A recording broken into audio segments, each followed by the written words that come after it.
Mr. President, welcome to Framingham High School.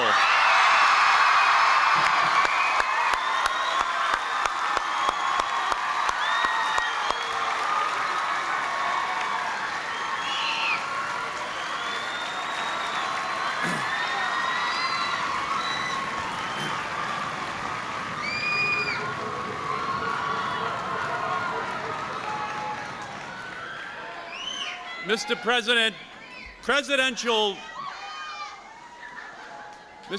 presidential visits to Framingham have been few and far between. Framingham was one of the whistle stops for President Harry Truman in 1948. And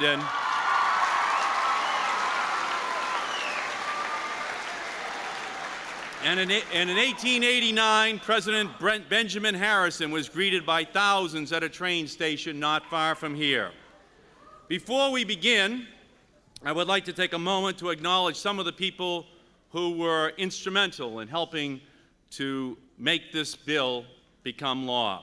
First, the Deputy Secretary of Education, Madeline Kunin, the former governor of the state of Vermont.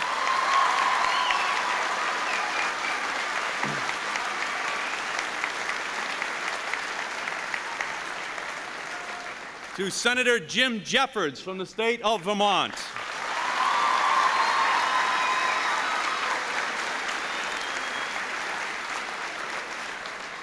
To the primary sponsor in the House of Representatives, Congressman Bill Ford from the state of Michigan.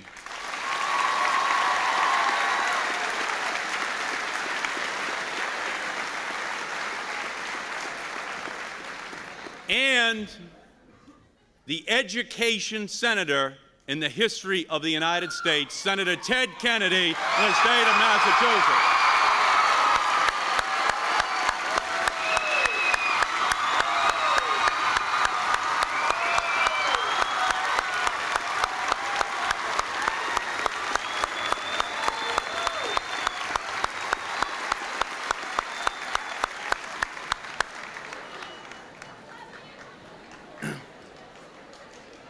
We also have with us Senator Claiborne Pell from the state of Rhode Island.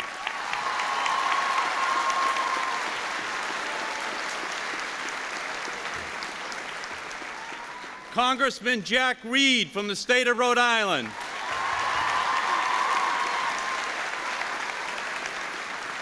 And our great congressman from the state of Massachusetts, Congressman Joe Kennedy.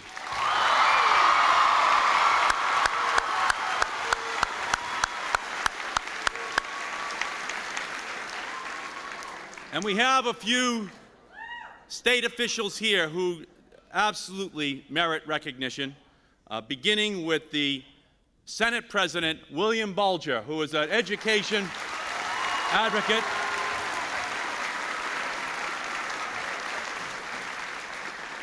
The State Auditor, Joe DiNucci.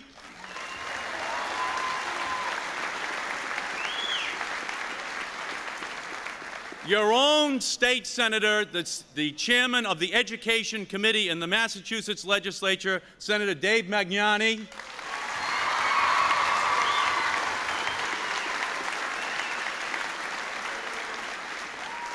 State Representative Barbara Gray from the town of Framingham.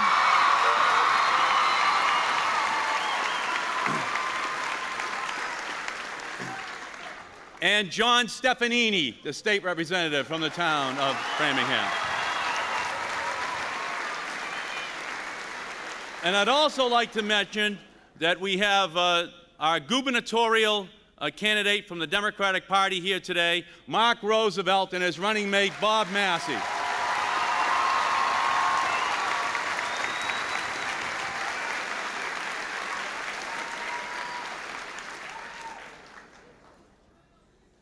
We have with us as well from the town of Framingham, the chairman of the school committee, Chris Petrini, and the rest of the school committee members, the school superintendent, Dr. Jean Thayer,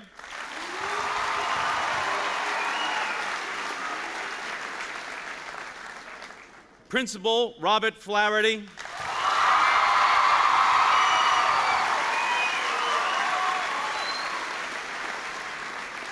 and President of the Student Council, Jeremy Spector.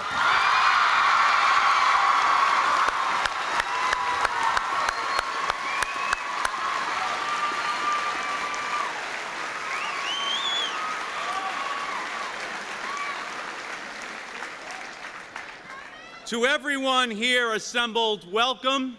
We have gathered here to witness the signing of a major legislative initiative which will improve markedly the Framingham school system and the school systems like it across the country.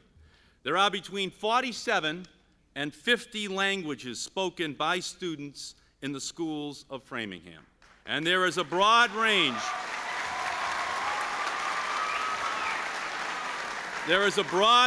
of socioeconomic backgrounds here. 1 in 4 students is enrolled in the free lunch program. This diversity brings strength. 90% of Framingham High School graduates go on to some form of higher education. In the last 6 years, their teams have finished first in the state academic decathlon 2 times and second place 4 times.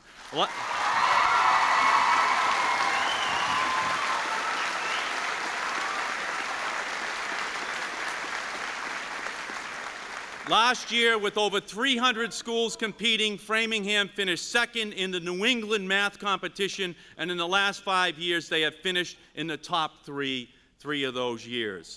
Mr. President, we thank you for your efforts to strengthen our schools and to enhance the educational opportunities afforded to children, and we thank you for coming to Framingham. It now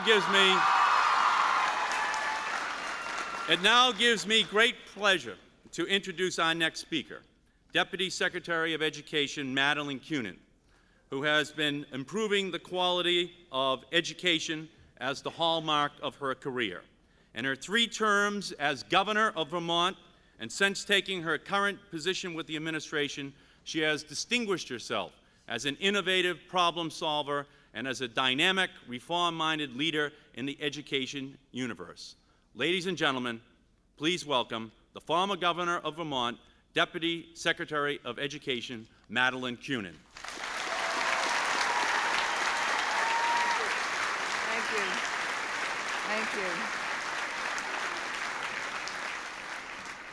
you. Mr. President, honored guests, and Congressman Markey, this is a great day for Framingham, a great day for Massachusetts, and a great day for the children of the United States of America.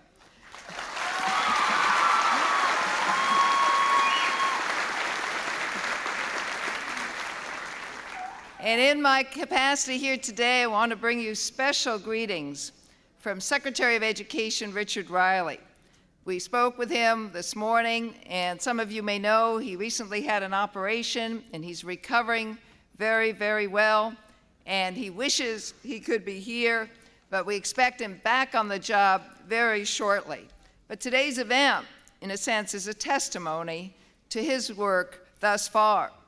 And recently, a newspaper called the Washington Post noted that Secretary Riley is perhaps the most quiet, the most persistent, and the most effective member of the President's cabinet.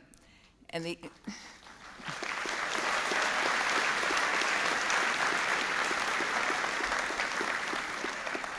Senator Kennedy, I think it is most fitting that this bill is signed here in Framingham, Massachusetts.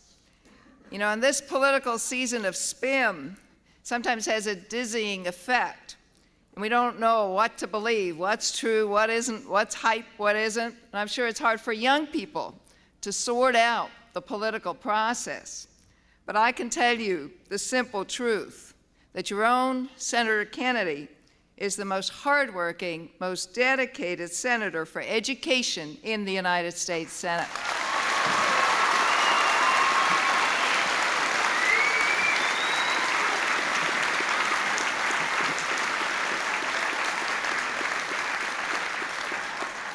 Without his leadership in the Senate, and without Congressman Ford's leadership in the House, and you'll be shortly hearing from him, we would not have the most stunning list of education bills that have been signed in these last few months, the most stunning list we've ever had in 30 years.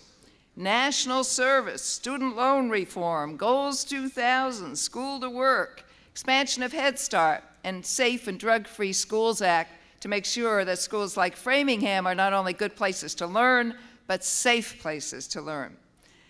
Now, when Lyndon Johnson signed this bill 30 years ago, he did think that with one stroke of the pen, and we all believed that then, that you could in fact change education by simply signing a law.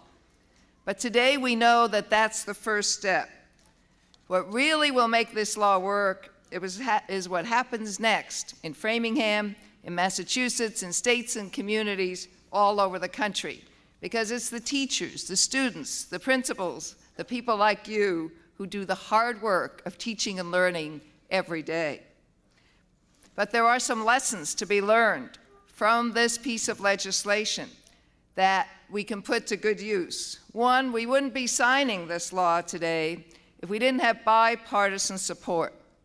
Two, we had a strong coalition of governors, the Congress, educators, parents, teachers, unions, and business that all work together for success. And three, it's based on this fundamental belief that all children, all the children here and the children you represent, can achieve to higher standards.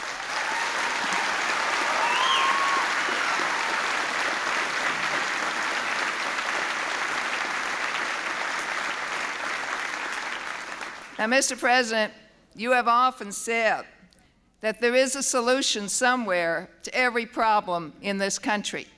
And there is a good school somewhere for some children in this country. What these bills and this legislation will assure is that there are good schools everywhere for all children in this country. And that's what is our task and our responsibility.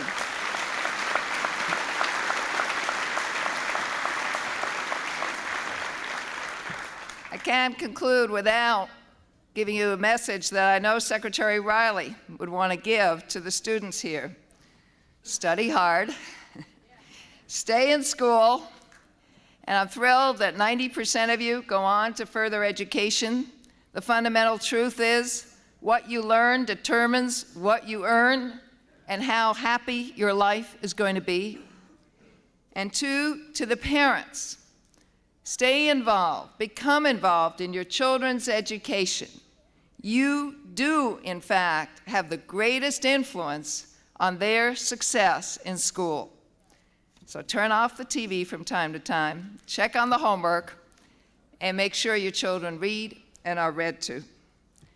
And with that kind of partnership between parents, local officials represented here, national officials, state officials, we will have excellence and equity in our public education system. It's now my pleasure to introduce a neighbor, a kinsman, you might say, from Vermont, a man who represents the bipartisan spirit with which this law and others have become a reality. A person who worked day in and day out in shaping this legislation along with other members of his committee, along with Senator Pell, who I'm pleased to see here, and many others, but a man who has always put the issues above party, Senator Jim Jeffords from Vermont. Thank you. Thank you. This is an exciting day for all of us. I'm thrilled to be with you. This is a great crowd of young people, and it makes all the effort that we put in worthwhile. It's always good to be on a podium with a fellow Vermonter, Madeline Kunin, who did much for our education in Vermont as well as she is doing now in Washington. Because to us, being an educator and a Vermonter is the highest title that anyone can ever have in our state. Because we have a little plug for Vermont. We have the best, as far as per capita basis, effort in education across the centuries of any state in the Union. So, all right, come up to Vermont and see us all. Mr. President, We took 6 major steps towards restructuring American future through education this session. It was rough. The end results were so good, 6 new major initiatives. And this is the beginning of restructuring American education and our future. Next, we must make sure that you have the resources as you go down planning your goals 2000 in order to reach that goals. It could not have happened, however, only because this administration made education such a high priority, and because people like Ted Kennedy, the chairman of the Labor Committee, showed the good sense, the great patience, and the leadership to keep this a bipartisan issue through some of the very most partisan times in the history of Congress. I want to thank him now publicly for all he has done for education.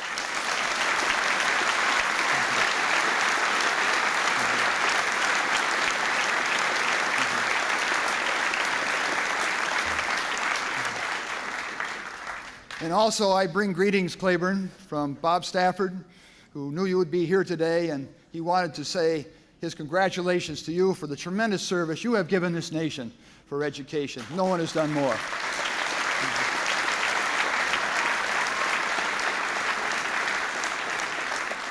But we were aided with leadership from my side as well. It was a bipartisan matter. Senator Nancy Kassenbaum from Kansas and Bill Goodling contribute immeasurably to our successes this year. Bill Goodling, because he is a former superintendent and teacher, kept us going right down the straight line. We've seen the results of partisanship this year, where pointing fingers takes precedent over producing results. And we have seen the results of bipartisanship, one which is here today in today's ceremony. There is no argument as to which is better for this country, and which is better for the children of Framingham and Massachusetts and the children of Ferrisburg, Vermont. So we are here for you, because you are the ones that we want to see the progress made. Now it's my pleasure to introduce a longtime friend of mine who was there when I came to the Congress some 20 years ago, back in the 94th Congress. And that was the beginning of my realization of the importance of developing better education in this country, where we developed a special education program. And I work with Bill Ford. I've worked with him through the years. He's the chairman of the committee. He's retiring. But I would not leave this podium without telling you what he has done for education. And Bill, Bob Stafford sends his respects to you and says he welcomes you as part of the Stafford, now Ford Loans. That's the direct lending program. And he's glad to have you with him, and he knows that you're going to do a lot of business together. Bill, come here and take your bows for all the work you have done in making this day so possible.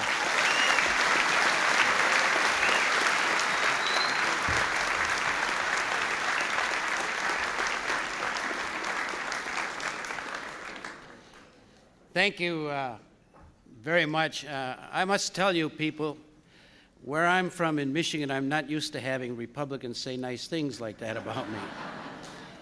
But I think it's an illustration that at a time when the rest of the Congress is not regarded very highly by the people because it seems to be nothing but one of us snarling at another about some issue that people don't understand, that in the middle of all that that's been going on for the last 2 years, President Clinton has stayed on our back to remember what he said when he first came to town. I think we've got to make education our #1 objective, and we've got to make an attempt to move education ahead.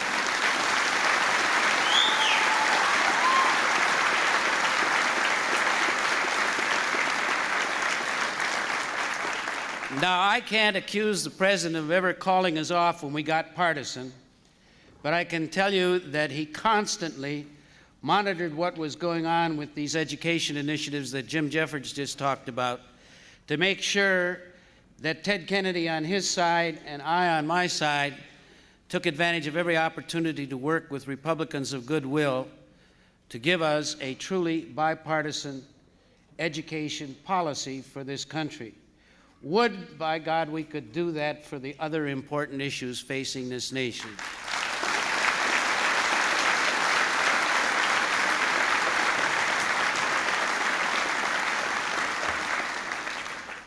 Now, I'm not running this time, but if I were, this would be the last time I'd say something nice about a Republican until after November.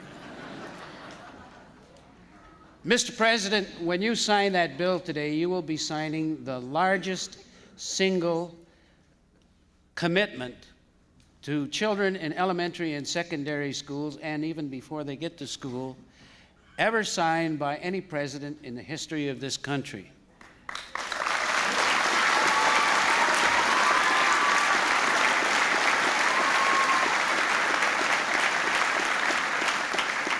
And Mr. President, it would not be possible unless you decided it was a matter of utmost importance and gave it that importance by pushing and prodding every step of the way.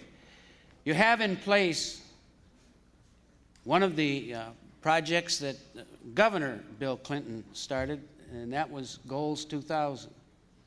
We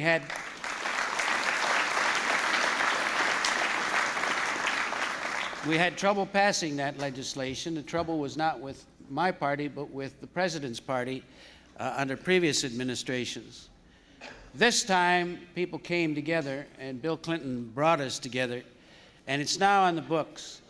The legislation that the President's going to sign today will be providing $60 billion, that's billion with a B, not an M, dollars over the next 5 years to local schools and school districts to carry out the objectives of the several programs that are in it, and to carry out the objectives of Goals 2000 so that indeed we can keep the promise of Goals 2000. This is, as they say in Washington, putting your money where your mouth is. We talked for years about having national standards, some way to measure what we expected schools were going to do for and to our children. And we're moving in that direction, but it won't happen if we just preach to the schools across the country and tell them they have to do it. We have to give them the resources to do the job. And this legislation does not tell any school district or school administrator or school committee or school board how to do it. It just says, here are some resources we're making available to you to do things better than we've done them in the past. I can't think of any more appropriate place for this legislation to be signed than in a state represented by the most steadfast and hard fighter for education I've known in my 30 years in the Congress, Senator Ted Kennedy.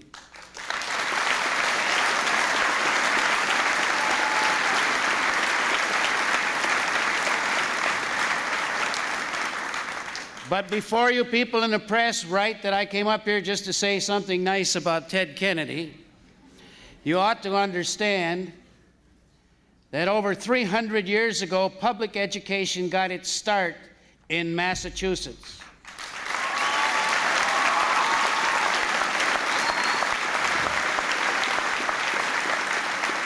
This is the state, and your predecessors are the people who gave public education to America, probably the greatest step ever taken since the beginning of the conception of our country to fulfill Thomas Jefferson's dream of a democracy made up of educated people who could understand their government and how it was supposed to work with them and for them.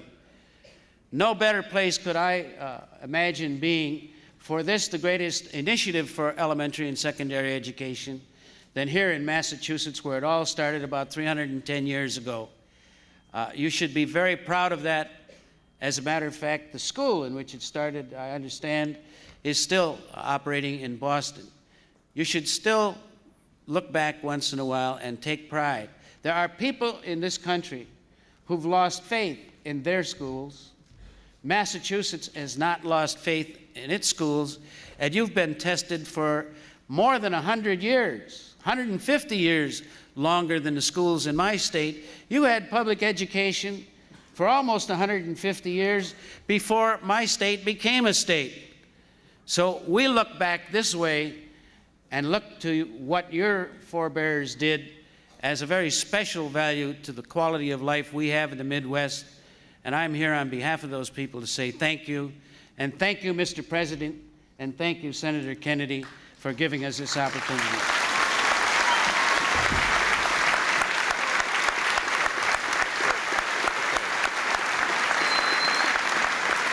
Thank you very much,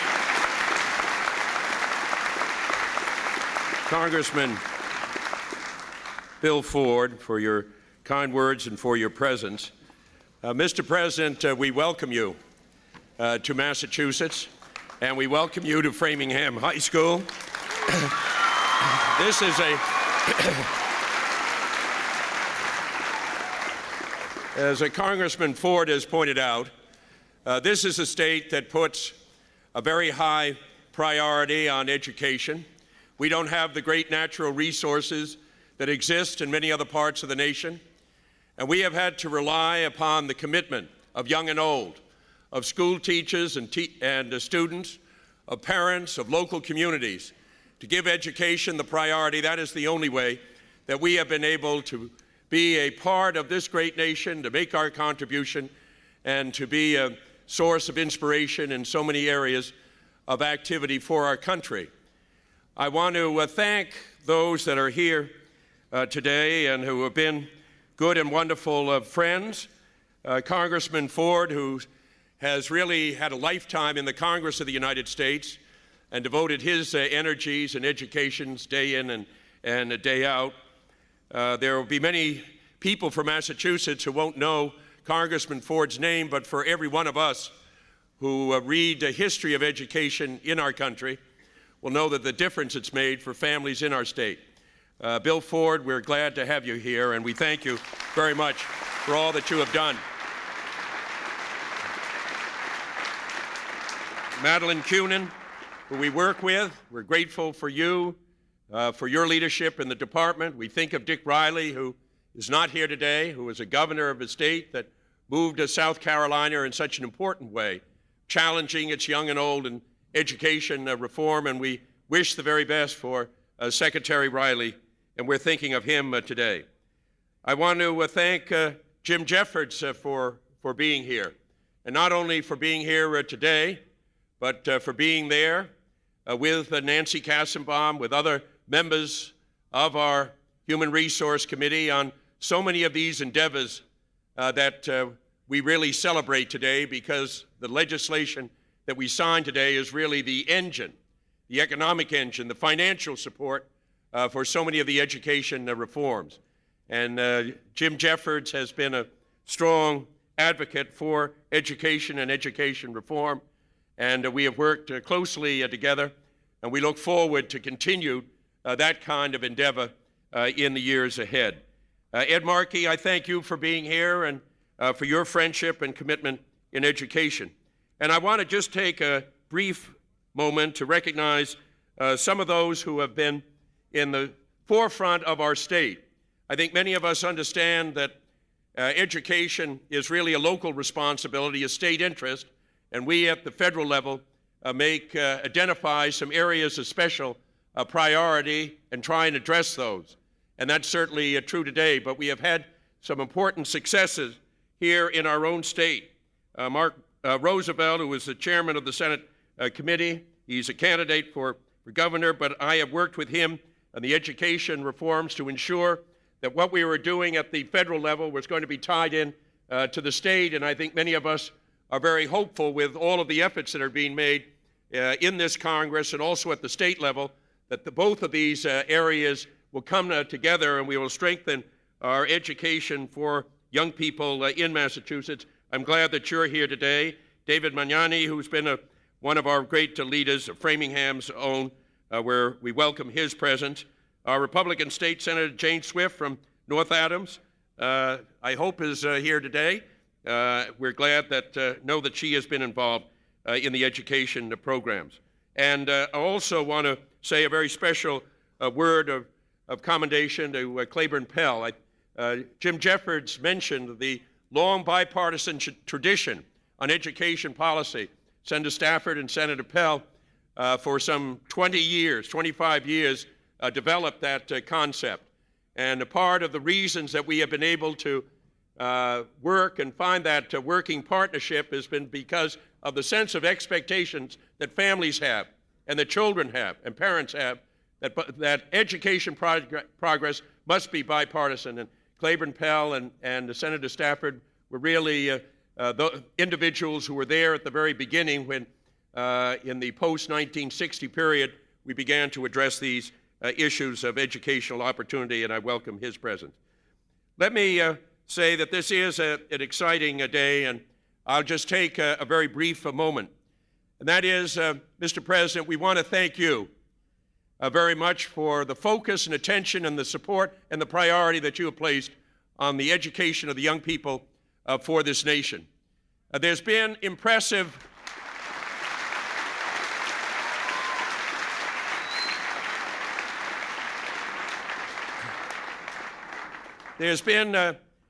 impressive progress that has been made, but I can tell you, and every legislator can tell you, that unless you have a president that is pointing the way, that is outlining the priorities for a nation, that is putting this on the front burner of the agenda for the American Congress and for the American people, we would not have been able to achieve some of the important building blocks that we have seen in this Congress.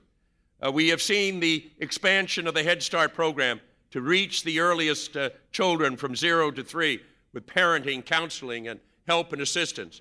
We have seen the changes in the Chapter 1 program that we'll be celebrating today to give greater flexibility to local communities and to parents and to teachers to involve themselves in a bottom-up reform in terms of education reform.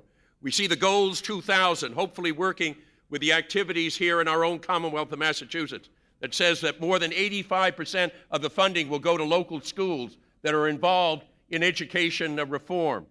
We have seen the School to Work program to be able to be responsive to the 65 or 70% of the children that do not go on to additional training and educational opportunity in colleges, and too often are out there lost in an economy. And we're trying to give some focus and attention to these young people and give them a greater sense of hope for the future. That is something that is very important. And under the President's leadership, the idea that young people would be able to fund their education through student loan programs that would be tied to the same level of interest rates that the federal government is able to borrow at, rather than the commercial rate, will mean the savings of some $4 billion to families over the period of the next 5 years, and some $2 billion to the students themselves. This is important to relief, and to permit the young people to repay those loans as a percent of their income, so that those young people that get help and assistance and go to our very fine universities are able to repay their debt as a percent of income, so that they can be school teachers, they can work in the communities, they can do something to give something back to the community and not be encumbered by the kind of payment. That was all done during the past 2 years. So, Mr. President, we want you to know how grateful we are that you have come to Massachusetts. Horace Mann, who was a great educator and talked about education being the equalizer in our society, really said it best, because he understood that unless we are going to have education, all of our hopes and dreams, whether it relates to the economy or our democratic institutions, cannot be achieved. And I want to tell everyone here in Framingham and everyone in Massachusetts that if we have had some success in trying to do something for the young people that are out in this very fine, outstanding high school today, if we are making some difference to children that are out into Bedford or Fall River or Lowell or Lawrence, whose lives have been enhanced with the improving and the strengthening of the Head Start program, if we have done something about the schools in Springfield or Chicopee, because now that they're going to be of greater opportunity for the young children to achieve academic realization, if because of the changes in the loan repayment, there are going to be young people that are going to go back into the classroom and teach future generations, all of this is beginning to come about. It isn't going to be resolved with the signing of this bill, but I can tell you, we are moving this country along on a commitment to put education where it should be, and we are doing it with a President of the United States that has put this at the top of his agenda. So give a very special welcome to the outstanding young person who's going to introduce the President of the United States, our own Jeremy Spector. Give Jeremy the kind of...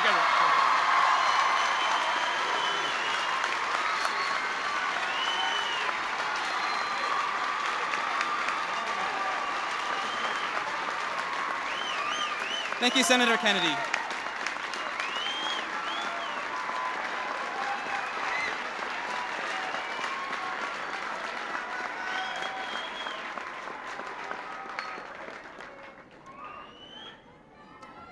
Thank you, Senator Kennedy. President Clinton, members of Congress, esteemed guests, faculty members, and fellow students, welcome to Framingham High School. It's with great honor. It's with great honor that I'm able to speak to you today. Framingham High School is representative of the diverse population of our country. Thus, it is fitting, Mr. President, that you have decided to sign this momentous bill here in our presence. Framingham High School and schools across the country will benefit greatly from this legislation. For example, like many other schools across the nation, Framingham High School has created programs such as mediation and conflict resolution to encourage violence-free schools as promoted by the bill. Framingham also has an excellent program for English as a second language, and this bill will facilitate improved education for these students. These are merely a few examples of the assistance this bill will give to education in Framingham and to other public school systems across the country. For these achievements, Mr. President, we, the students of Framingham and the United States, wish to applaud you and the bipartisan spirit of the Congress.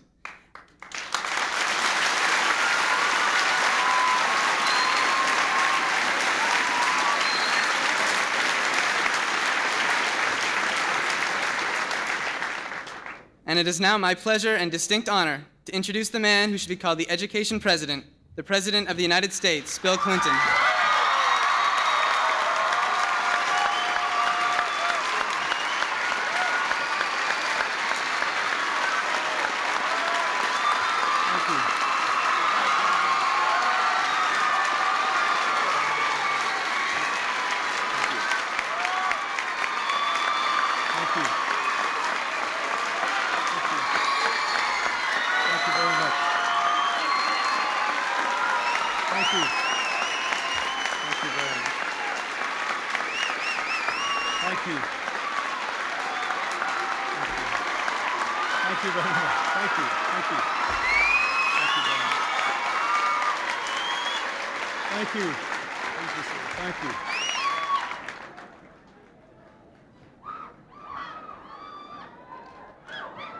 Well, thank you. Thank you. Thank you. Thank you.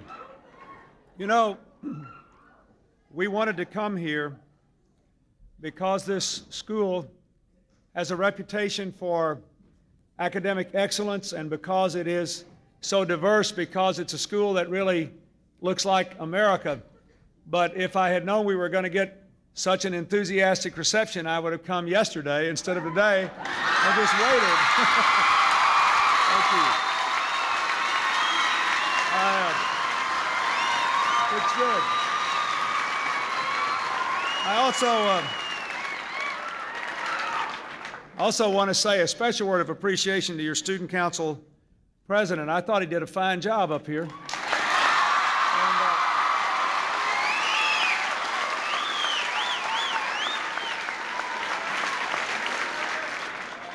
I can tell you this, if he continues to speak so well, so much to the point, and so briefly, he'll win a lot more elections. It was very impressive. I'd like to thank your principal, Mr. Flaherty, your superintendent, Dr. Thayer, your school board chairman, Mr. Petrini, and all the people here who made this wonderful visit possible. I'd like to thank all the members of Congress who have joined us. I especially want to thank those who have come from other states. Senator Pell and Congressman Reed have come from Rhode Island, and Senator and Mrs. Jeffords are here. We're glad to see them. And I thank Congressman Markey for hosting us, and I thank Congressman Kennedy for coming and bringing his wife and his mother. I'm glad they're all here. Thank you for coming.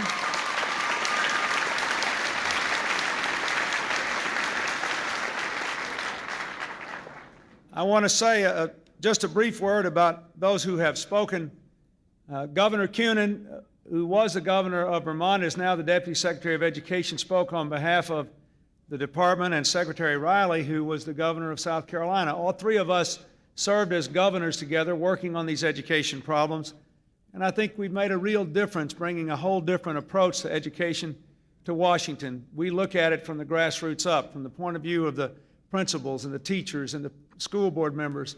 And we like to think from time to time we even look at it from the point of view of the students, from the grassroots up, from education at the school level where it should be.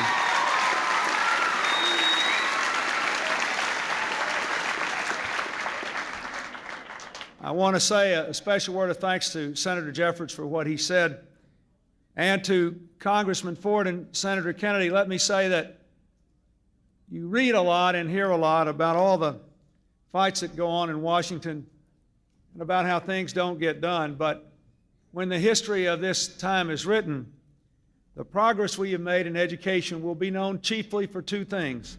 One is we really did write new ideas into the law, and secondly, we did it in a bipartisan fashion with Republicans and Democrats for all the children of this country.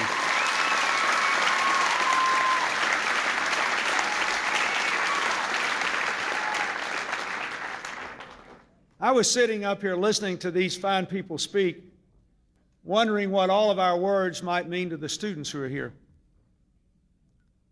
Thinking that, trying to remember what it was like when I used to sit over there in the band when I was their age and hold my saxophone. You did a great job today, by the way, and I thank you.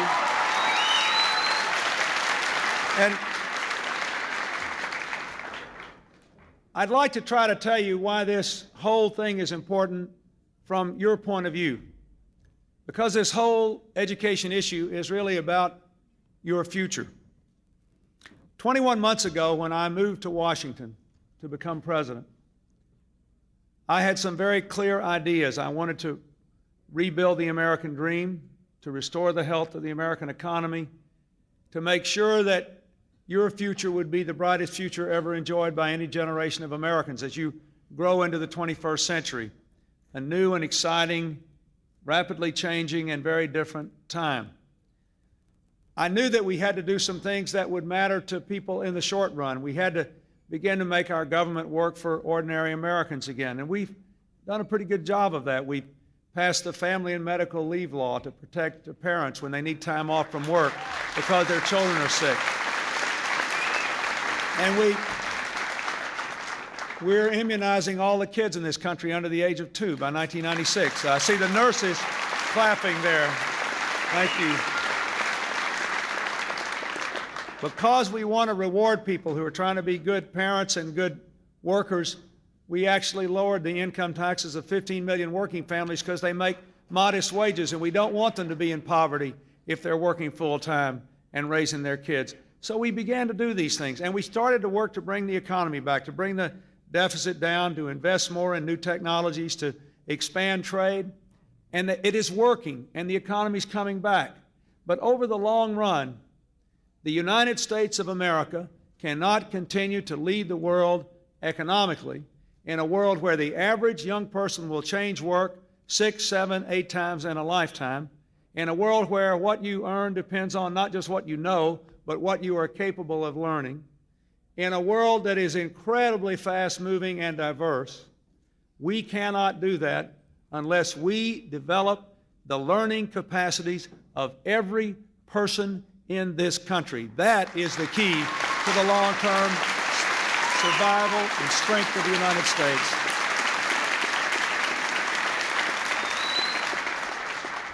When I was a governor, my administration, and especially my wonderful wife and I, spent most of our time working on what we could do to improve our schools, how we could get the test scores up, how we could get more kids in foreign language, how we could improve mathematics achievement, how more of our young people could be ready to learn when they come to school, how we could facilitate more young people going to college. And I learned over and over again, as I think Governor Kunin said, that there are schools in this country, including this one, that are doing a very good job, sometimes against great odds. They are still doing a good job teaching and learning.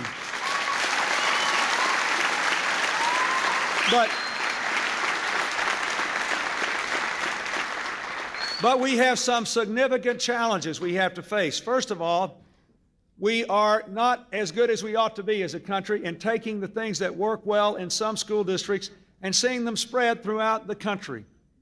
Secondly, we have great challenges because of all the great nations in the world. We are by far the most diverse, racially, ethnically, religiously, economically.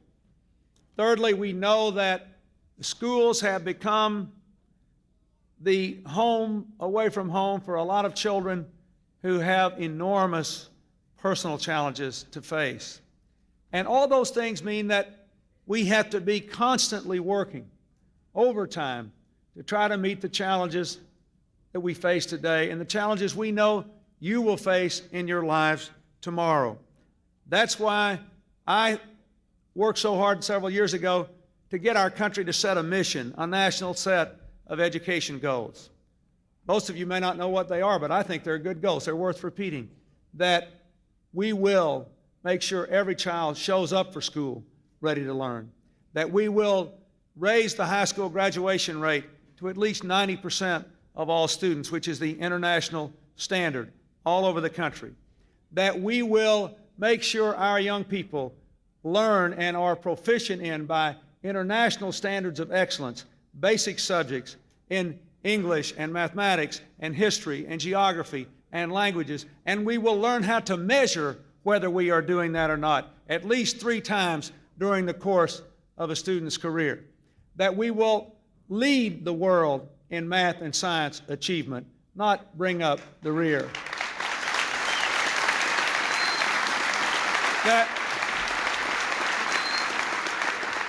That our schools will become safe, disciplined, and free of drugs, and that we will develop a system of lifetime learning so that people, no matter how old they are, will always be able to develop new skills, acquire new knowledge, know what they need to know to move forward with confidence. Those are the goals of this nation educationally. They have been adopted by presidents of both parties, by governors of both parties. They have been embraced by educators all across this country. They are now the law of the land, thanks to this Congress.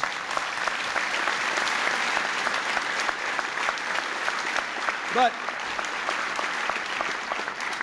the important thing about this bill is that it represents a fundamental change in the way the federal government looks at how we should do our job in helping you students achieve those goals. For 30 years, the federal government has shipped money to the states and the local school districts to try to help with problems that needed the money. But mostly, they have done it in ways that prescribed in very detailed manners the rules and regulations your schools had to follow, the rules and regulations your states had to follow in applying for the money and in complying with it. And very often, we had teachers at the grassroots level who said, this doesn't make any sense. This bill changes all that. This bill says the national government will set the goals. We will help develop measurements to see whether Framingham School District is meeting the goals, but you will get to determine how you're going to meet the goals, because the magic of education occurs between the teacher and the students in the classroom, with the parents, with the principals, with the schools supporting it.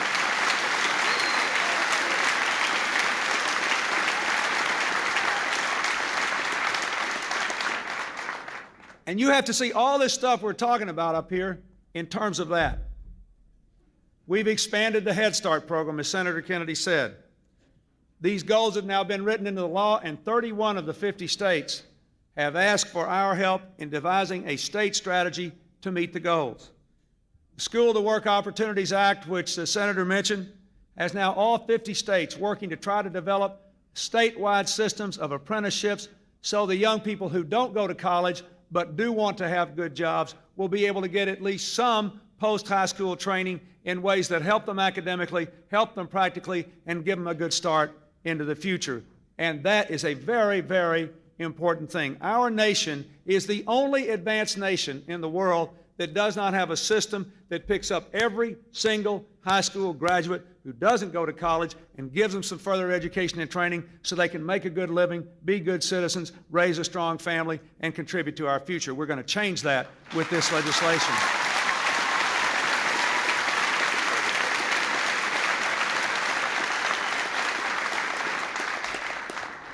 And the college loan program and the national service programs, I want to explain in tandem. You know, in the 1980s, the gap between what a high school graduate earns in his or her first year of work and what a college graduate earns in his or her first year of work doubled. Doubled. Earnings for high school graduates in their first year of work in the United States actually declined in the 1980s. Under the pressure of a global economy where there are a lot of people around the world in developing countries doing jobs for wages we cannot live on.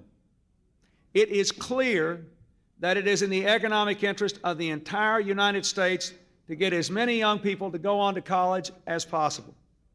At the same time, you know, we face even more social challenges, especially among younger children. So we've done two things. One is we changed the college loan program to say you can borrow money at lower interest rates, you can pay it out over a longer period of time. If you take a job that doesn't pay a high wage, you can tie the loan repayment to the salary you make. You'll have to pay it back over more years, but there'll never be a time when, because of the cost of your college education, you can't make a car payment, you can't make your rent payment, you can't meet the basic responsibilities you have.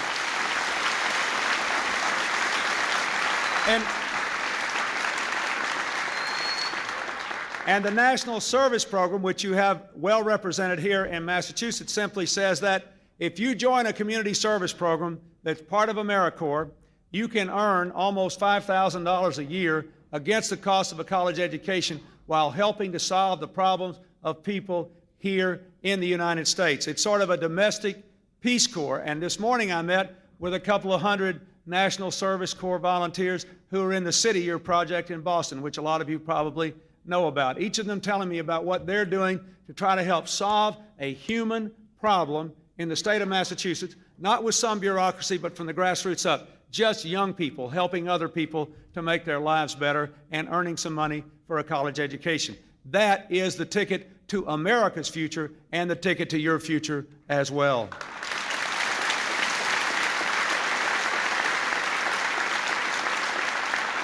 Now, let me just say two or three things about this bill, and then I'll go sign it because it's getting warm in here. I tell you what, thank you.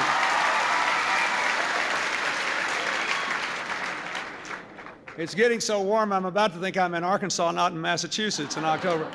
But I have to say a few more things because now I'm getting to the part that you have to do something about. And this bill is a challenge to you as well. This bill does many things, and I won't tell you all about them, but I want to give you just a few examples.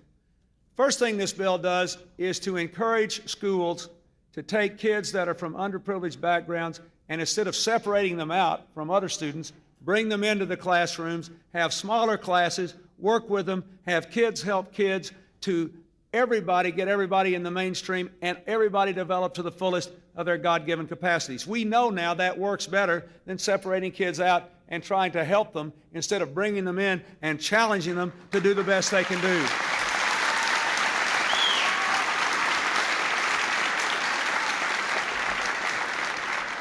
Let me tell you what that means.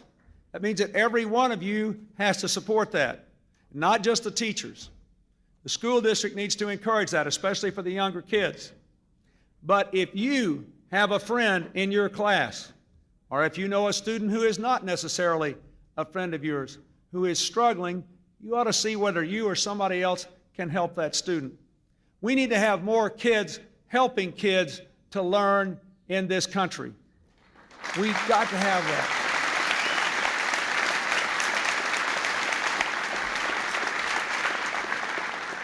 There are a lot of studies today, and I won't bore you with all of them, but basically there are a lot of studies on learning and how people learn.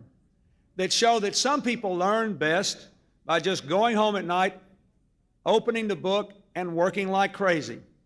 But some people learn best in groups, from their friends and neighbors, from being free to ask when they don't know, and from getting help and from working through problems.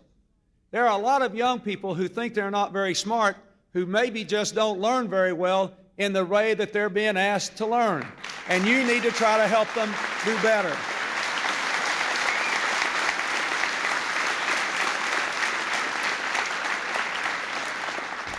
Second thing I want to say is something that has already been alluded to here by the previous speakers. If we can't make these schools in this country safe, if children are not free of fear when they come to school, they are not going to learn very well. And this bill has a safe schools component, but it must be implemented. All we can do is give the means to make schools safe to local school districts. We in the national government don't do anything to make the schools safe. You do that. And you must, and every school must. The children of this country, even if they are scared to death on the streets, ought to feel safe when they're in their schools so they can learn.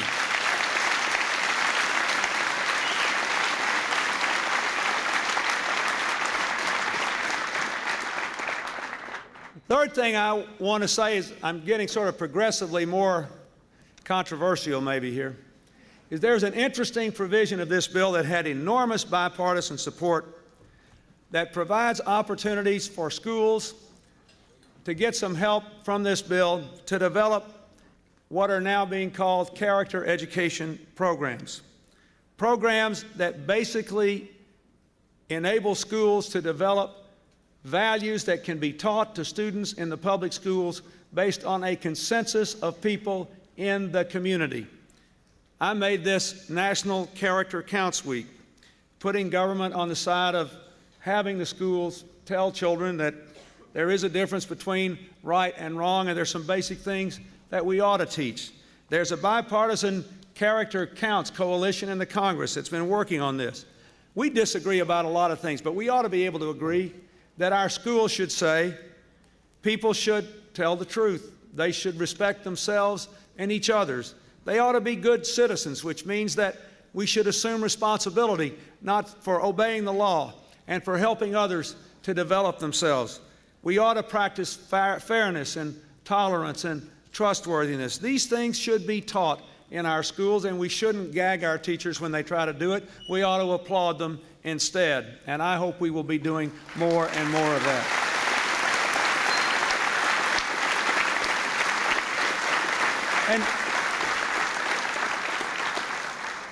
And now I'm going to ask you young people to do one more thing. There is a lot of evidence, and there's a new survey that's been put out today saying that in a modest but very clear way, drug use is going up again among young people in America. I hope you're clapping because you agree with what I said, not because you agree that it's a good thing. That more and more young people simply don't believe it's dangerous to use marijuana, for example, and that it's okay to do. Let me tell you something. Every single scientific study that has been done in the last several years shows alarming increases in the toxicity and the danger of using marijuana, especially to young women, and what might happen to their childbearing capacity in the future. All illegal drugs are dangerous. We have to drive down usage again. It has got to be not a good thing to do, not a cool thing to do. It is a stupid thing to do, as well as an illegal thing to do, and I want you to help bring it back down.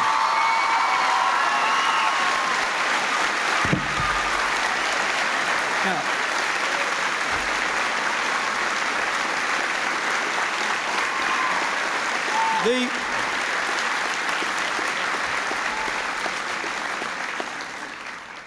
So this bill is about you. It's not about all of us politicians up here. It's about you. It's about your future. The age in which you are growing up and the world toward which you are going can be the best time America ever had. It will be exciting, and our diversity in America is a gold mine of opportunity. No other country is so well positioned to move into the 21st century, to live in a global society that is more peaceful and more secure? No one. But it all depends upon whether we develop the God-given capacity of every boy and girl in this country, no matter where they live, no matter what their racial or ethnic or religious background is. That is your challenge. Let's do it together. Thank you, and God bless you all.